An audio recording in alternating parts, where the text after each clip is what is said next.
Hello பட்டுப்பூச்சீஸ், இன்றைக்கி என்னோடய கிச்சன்லேருந்து hotel style அரைச்சி விட்ட சாம்பார் எப்படி பண்ணுறதுன்னு பார்த்துடலாம். 2 ஸ்பூன் மல்லி, 2 ஸ்பூன் கடலைப்பருப்பு, 1 ஸ்பூன் மிளகு அண்ட் 1 ஸ்பூன் ஜீரகம், இது 4 தான் போட்டிருக்கேன்.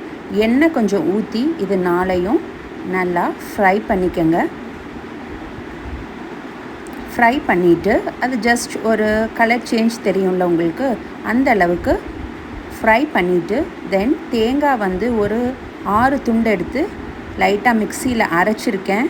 தென் ஒரு 6 வரமிளகா, உங்கள் காரம் கம்மியாக இருக்கணும்னா ஒரு 4 கூட யூஸ் பண்ணிக்கோங்க. பட் இந்த மிளகும் வரமிளகாவும் தான் இந்த சாம்பாரில் நான் யூஸ் பண்ணுறது. வேறு மிளகாத்தூள் எதுவுமே நம்ம யூஸ் பண்ண போகிறது இல்லை. ஸோ 6 போட்டுட்டாலும் சரிதான். தென் அந்த தேங்காய் துருவுனதையும் இதில் போட்டு நல்லா ஒரு ஃப்ரை கொடுங்க. கோல்டன் ப்ரௌன் கூட அது ஃப்ரை பண்ணி எடுத்துட்டோம்னா நல்லா டேஸ்ட் கொடுக்கும். ஸோ நல்லா ஃப்ரை பண்ணிவிட்டு ஆற வச்சு அரைச்சிக்கலாம். இன்றைக்கி நான் வெண்டைக்காவும் மாங்காவும் யூஸ் பண்ணி சாம்பார் வைக்க போகிறேன்.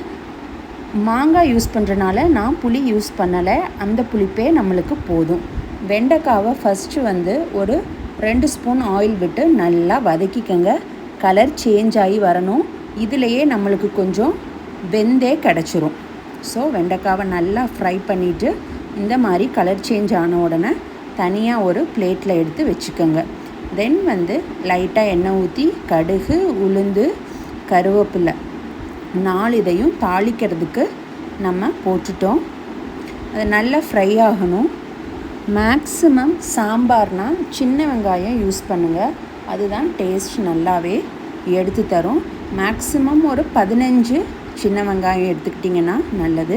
கட் பண்ணி எடுத்துக்கோங்க. ஒரே ஒரு பச்சை மிளகா போட்டிருக்கேன். தென் வெங்காயம், தென் வெள்ளைப்பூண்டு ஒரு 4 போட்டிருப்பேன். அதிகமாகலாம் நான் போடலை. வெள்ளைப்பூண்டு எதுக்குன்னா நம்ம தால் யூஸ் பண்ணுறோம் பார்த்திங்களா, அதுக்கு கேஸ் ப்ராப்ளம், வாய்வு தொல்லை இல்லாமல் இருக்கிறதுக்காக நம்ம வெள்ளைப்பூண்டு யூஸ் பண்ணிக்கலாம். பருப்பில் நான் பருப்பு தென் 2 தக்காளி மட்டும்தான் போட்டு வேக வச்சேன். மஞ்சத்தூள் லைட்டாக போட்டிருந்தேன். வேக வச்சு அது தனியாக எடுத்து வச்சுக்கலாம். ஒரு 3 விசில். தென் வெந்தயம் கொஞ்சோண்டு ஆட் பண்ணியிருக்கேன். இதுதான் நான் வேக வச்ச பருப்பு. இப்போ வெங்காயம் நல்லா வதங்கின பிறகு நான் மாங்காவை இதில் யூஸ் பண்ணுறேன். ஈவன் சீடையும் நான் கொதிக்கிற டைம் போட்டுக்குவேன். இப்போ மாங்காவை நான் கொஞ்சம் இந்த தாளிப்புலையே நல்லா வதக்கிக்கிறேன் ஃப்ளேவர் இறங்கிறதுக்காக. தென் 6 இருக்குது பார்த்திங்களா, அதை அரைச்சி கிரைண்ட் பேஸ்ட்டாக எடுத்து நம்ம தண்ணி ஊற்றி எவ்வளோ தண்ணி வேணுமோ அவ்வளோ தண்ணி நம்ம ஊற்றிக்கலாம். பிகாஸ் திஸ் பேஸ்ட் நல்லா கெட்டியாக தான் இருக்கும். ஸோ தண்ணி எவ்வளோ வேணுமோ மிக்சியை அப்படியே கொஞ்சம் கழுவி இதில் ஊற்றிக்கிட்டு அந்த மாங்காவோட சீடையும் நான் போட்டுட்டு நல்லா வேக வைக்கணும். வேக வச்ச பிறகு தான் நம்ம பருப்பை இதில் கலக்கணும்.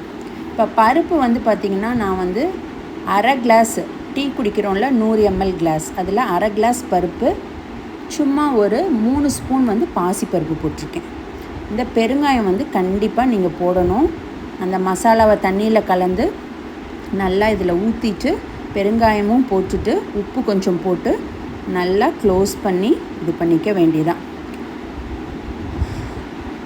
இதுதான் அந்த பருப்பு, மஞ்சத்தூள், பருப்பு அண்ட் தக்காளி நல்லா கொதித்த பிறகு இதையும் ஆட் பண்ணிவிட்டு நல்லா மிக்ஸ் பண்ணி விட்டுட்டிங்கன்னா நம்ம சாம்பாரில் அடுத்து எதுவுமே போட வேண்டியதில்லை. வெண்டைக்காய் நம்ம ஃபஸ்ட்டு வதக்கி வச்சுருந்தோம் பார்த்திங்களா, அது ஏற்கனவே முக்கால்வாசி நம்மளுக்கு வெந்திருக்கும். ஸோ இதையும் ஆட் பண்ணிவிட்டு சாம்பார் நல்லா எண்ணெய் தெளிஞ்சிருக்கு பார்த்திங்களா, இது மாதிரி பண்ணிட்டிங்கன்னா நம்ம சாம்பார் ரெடி டு சர்வ். கடைசியில் கீ கொஞ்சம் ஆட் பண்ணிக்கோங்க, ஃப்ளேவர் அட்டகாசமாக இருக்கும். இன்றைக்கி நான் உப்புமா பண்ணியிருந்தேன். உப்புமா ரெசிபியும் நெக்ஸ்ட் நான் போடுறேன். நல்ல ஒரு சூப்பர் உப்புமா அண்ட் சாம்பார் இந்த ரெய்னி சீசனுக்கு ஒரு பக்காவான காம்பினேஷன். ஈவன் கோகோனட் சட்னி இருந்தால் நல்லாயிருக்கும். But sambar is much better for me. So thanks for வாட்சிங். கண்டிப்பாக ட்ரை பண்ணி பாருங்கள்.